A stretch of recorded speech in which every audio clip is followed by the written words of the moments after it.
Trump tariff के जवाब में नींबू शिकंजी वाली देसी खबर देते हैं आपको। जिस बात की आशंका थी आज वही हुआ है।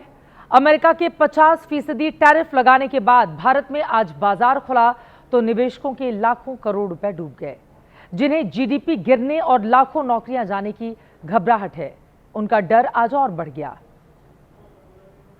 जितनी उठापटक बाजार में हुई उतनी ही देसी और वैश्विक सियासत में भी शुरू हो गई। इस टैरिफ वॉर से अंततः कौन 21 साबित होगा, यह सवाल है। इसको लेकर डिबेट किए जा रहे हैं। इन सारी खलबलियों के बीच देश में लोगों के दिमाग में भी सवालों की उछल कूद बढ़ गई है कि क्या भारत वाकई अमेरिका का टैरिफ अटैक झेल पाएगा? क्या ट्रंप की सनक भारत का विकास चौपट करके रहेगी? क्या सचमुच भारत में लाखों लोग अपनी नौकरियां गंवाने वाले हैं? क्या लाखों उद्योग धंधे चौपट हो जाएंगे, अर्थव्यवस्था लुढ़क जाएगी? ट्रंप की सनक का सॉलिड जवाब भारत के पास है भी या नहीं है? और ऐसे ही अंदेशों के बीच अब चर्चा में है आत्मनिर्भर भारत की नींबू शिकंजी थ्योरी। इसे आप 777 थ्योरी भी कह सकते हैं। आप में से बहुतों से ये दोनों थ्योरी के नाम आप लोगों ने नहीं सुने होंगे, लेकिन पीएम मोदी लगातार इसकी ओर बात कर रहे हैं, इशारा दे रहे हैं। और अब संघ प्रमुख मोहन भागवत ने भी इशारों में कह दिया है कि अमेरिका के सामने यही नींबू शिकंजी थ्योरी काम आएगी। लेकिन इस पर आने से पहले आपको आज के ग्लोबल पॉलिटिकल और इकोनॉमिक अपडेट दे देते हैं। अमेरिका के 50% टैरिफ लगाते ही भारत के शेयर बाजार में आज बड़ी उथल पुथल मच गई। बाजार खुलते ही सेंसेक्स और निफ्टी धड़ाम से गिरे। बाजार में निवेशकों को 4 लाख करोड़ से ज्यादा रुपए उनके डूब गए। लोगों ने बड़ी हड़बड़ी में शेयर बेचे। बीएसई सेंसेक्स 705 अंक गिरकर बंद हुआ। और ट्रंप की मचाई इस आर्थिक गुंडागर्दी के बीच प्रधानमंत्री मोदी अब से थोड़ी देर में जापान और चीन की यात्रा पर रवाना हो रहे हैं। वैसे तो दोनों देशों का दौरा पहले से तय था, लेकिन अब देश दुनिया की उत्सुकता इसमें है कि प्रधानमंत्री मोदी जापान और चीन से इस दौरे से ट्रंप की टैरिफ दादागिरी का कौन सा तोड़ निकाल कर लाते हैं।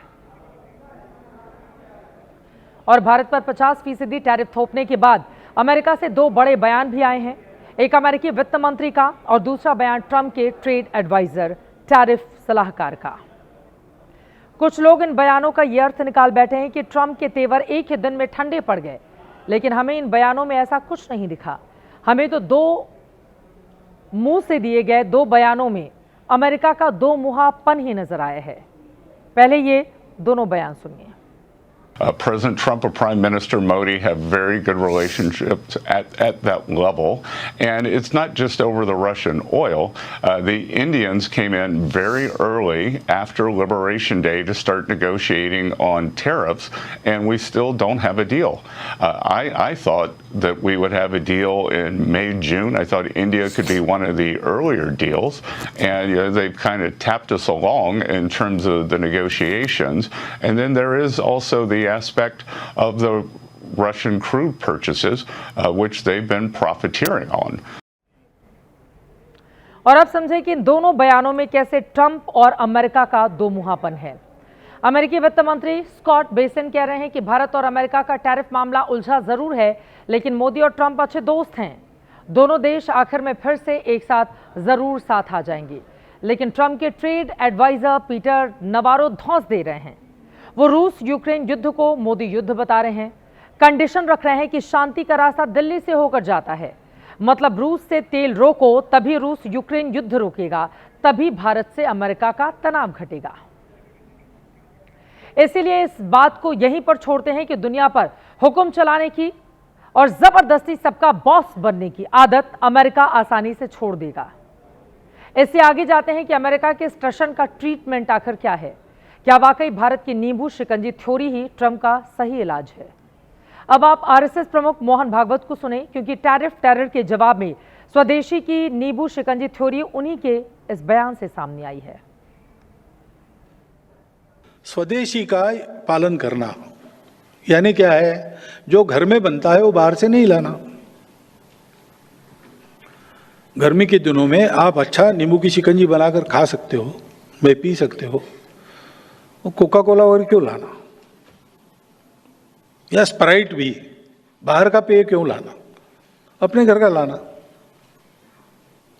पिज्जा वगैरह के घर में बहुत अच्छा भोजन मिलता है, पोषक भोजन मिलता है, उसके अच्छे परिणाम स्वास्थ्य पर होते हैं, सारे डॉक्टर लोग जानते हैं और बताते भी है।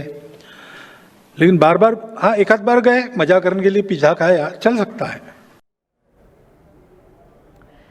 संघ से 100 वर्षों के कार्यक्रम में मोहन भागवत ने न ट्रंप का नाम लिया, न टैरिफ शब्द बोला, लेकिन जिस टाइमिंग के साथ वो पिज्जा से लेकर पेट्रोल तक आए, संदेश समझने के लिए काफी था। बाहर से लाने से अपने गांव के रोजगार को मार पड़ती है। अपने गांव का खरीदो,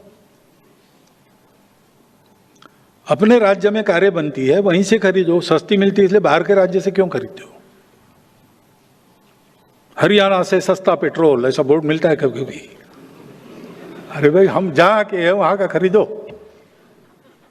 क्योंकि उस पर पेट चलता है। ऐसे ही अपने देश में जो बनता है वो बाहर से लाने की जरूरत नहीं है। जीवन आवश्यक है और अपने देश में नहीं बनता, बाहर से लेंगे। देश की नीति में स्वेच्छा से अंतर्राष्ट्रीय व्यवहार होना चाहिए, दबाव में नहीं जाना चाहिए। आरएसएस का एक संगठन स्वदेशी जागरण मंच भी है। यूं तो पहले से एक्टिव है, लेकिन इन दिनों और भी एक्टिव होता हुआ नजर आ रहा है। भागवत ने कोका कोला का जिक्र करके 1977 का जिक्र ताजा किया, जब इस अमेरिकन कंपनी को भारत सरकार ने देश निकाला दे दिया था। 1975 में कोका कोला को भारत के प्योर ड्रिंक्स ग्रुप ने लॉन्च किया था। 1977 में जनता पार्टी सरकार बनी, जॉर्ज फर्नांडीज उद्योग मंत्री बनाए गए। जॉर्ज चाहते थे कि कोका कोला भारतीय कंपनी में अपनी 60% हिस्सेदारी कम करे। कोका कोला राजी नहीं हुई। जॉर्ज फर्नांडीज ने देश से उसका कारोबार समेट दिया। प्योर ड्रिंक्स ग्रुप ने इसका विकल्प लॉन्च किया, जिसे जॉर्ज ने 777 का नाम दिया था। बाद में 777 कोल्ड ड्रिंक ही कैंपा कोला नाम से रिलॉन्च हुआ और फिर भारत में छा गया। कोका कोला 16 साल तक भारत से बेदखल रही, तब तक जब तक कि 1992 के उदारीकरण में देश ने नए सिरे से दरवाजे नहीं खोले। इसके बाद कोका और पेप्सी भारत के गांव-गांव तक पहुंच गई थी। हालांकि मोहन भागवत ने साफ कहा कि स्वदेशी का मतलब दूसरे देशों का बहिष्कार या उनसे रिश्ते तोड़ना नहीं है, बल्कि देसी चीजों का उपयोग बढ़ाने और उनका खुद उत्पादन करने से है। ये संयोग नहीं है कि प्रधानमंत्री मोदी के भी स्वदेशी पर अचानक ज्यादा जोर देने की टाइमिंग वही है जब अमेरिकी राष्ट्रपति ने टैरिफ बढ़ा दिया है। गर्व से स्वदेशी की तरफ चल पड़ो। मेरी स्वदेशी की व्याख्या बहुत सिंपल है। पैसा किसका लगता है उससे मुझे कोई लेना देना नहीं है। वो डॉलर है, पाउंड है, जो प्रोडक्शन है उसमें पसीना मेरे देशवासियों का होगा। पैसा किसी का, पसीना हमारा। जो प्रोडक्शन होगा उसमें महक मेरी देश की मिट्टी की होगी, मेरी भारत मां की होगी। देश में विदेशी चीजों का बहिष्कार चलता रहता है, लेकिन ये स्वदेशी जुनून मौसमी ही होता है। गिव एंड टेक वाली ग्लोबल इकोनॉमी में बायकॉट होता तो है, पर ज्यादा दिन चल नहीं पाता। इसमें पलटवार के भी अपने खतरे हैं। बहरहाल इंतजार किया जा सकता है कि भारत में कितने लोग नींबू शिकंजी की थ्योरी अपनाते हैं। क्या शिकंजी में वो शक्ति है कि ट्रंप के टैरिफ टेरर को घोल कर रख दे? वैसे आपको बताते चले, दरअसल जो बातें मोहन भागवत की ओर से कही गई हैं स्वदेशी अपनाने की, वो कहीं हद तक ठीक भी है। बाबा रामदेव ने भी यही कहा था और देश की बड़ी आबादी इस बात को स्वीकार भी रही है। इन सब के बीच आगे बढ़ते हुए एक अच्छी खबर भी दे दें। ज्यादातर आर्थिक विशेषज्ञ कह रहे हैं कि अमेरिका का टैरिफ भारत पर ज्यादा असर नहीं दिखा पाएगा। ऐसे में एक सर्वे एजेंसी की रिपोर्ट ट्रंप की टेंशन और बढ़ा सकती है। प्रोफेशनल सर्विसेज कंपनी EY की रिपोर्ट कहती है भारत 2038 तक अमेरिकी इकोनॉमी को पीछे छोड़ सकता है। 2038 तक भारत की GDP 34.2 लाख करोड़ डॉलर की हो जाएगी। EY ने परचेजिंग पावर पैरिटी PPP के आधार पर यह दावा किया है। जरा सोचिए ट्रंप के दिल पर क्या बीतेगी, जो भारत की अर्थव्यवस्था को मृत बता रहे थे। डेड इकोनॉमी बोला गया था उनकी ओर से। जैसे और खबरें सामने आएंगी इस टेरर वॉर से जुड़ी हुई, लगातार आप तक पहुंचाते रहेंगे। आगे बढ़ेंगे, जनहित में एक और अहम खबर का रुख कर लेते हैं। राष्ट्रीय स्वयंसेवक संघ के इस साल 100 साल पूरे हो रहे हैं। तकरीबन 1 महीने का वक्त बाकी है। इस मौके पर दिल्ली में 3 दिवसीय कार्यक्रम हुआ। कार्यक्रम के आखिरी दिन संघ प्रमुख मोहन भागवत ने मीडिया से बातचीत की। मैं भी वहीं पर मौजूद थी। संघ प्रमुख ने पत्रकारों के हर सवाल का जवाब दिया।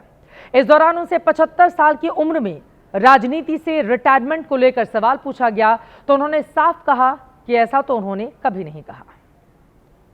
I never said that I will retire or someone should retire.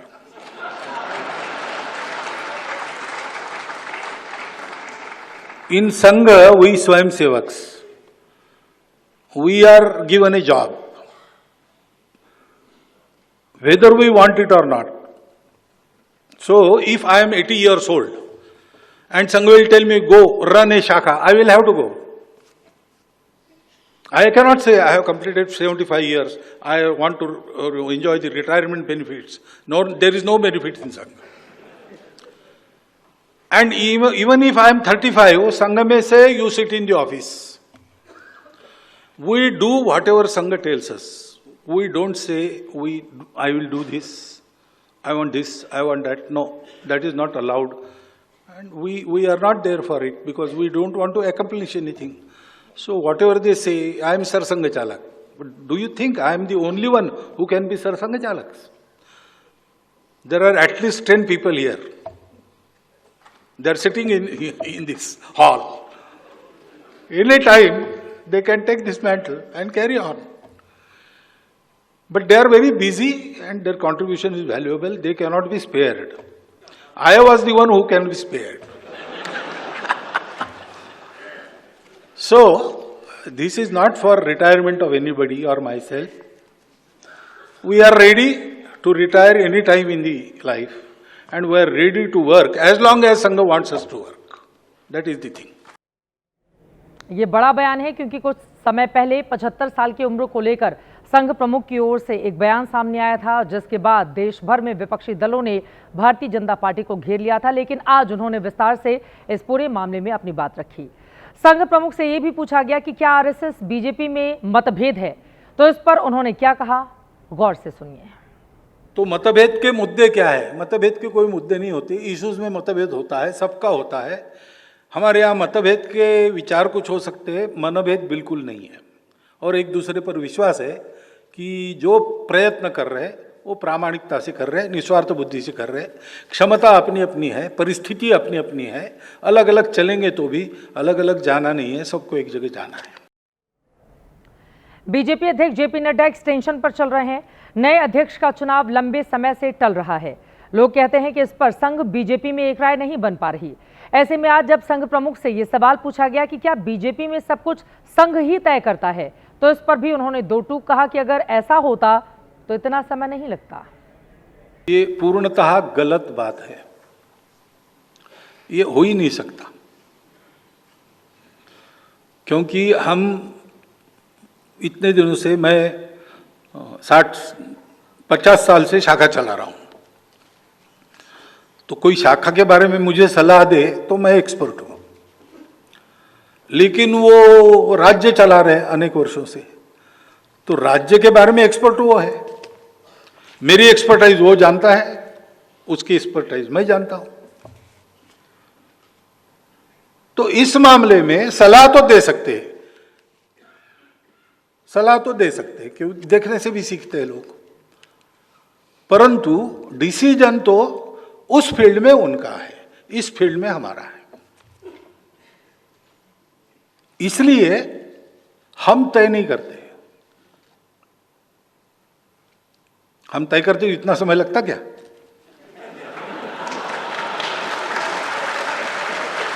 हम नहीं करते, हमको करना नहीं है। टेक योर टाइम, हमको कुछ कहना नहीं। संघ प्रमुख ने आज कई बार ऐसी बातें कही जो अचानक से बिल्कुल हिट करती हुई सामने आई। और आपने सुना, जब ये सवाल उनके सामने आया था तो उन्होंने कहा कि अगर हम करते तो इतना वक्त लगता क्या, और उसके बाद जबरदस्त तरीके से वहां पर तालियां भी बजती रहीं।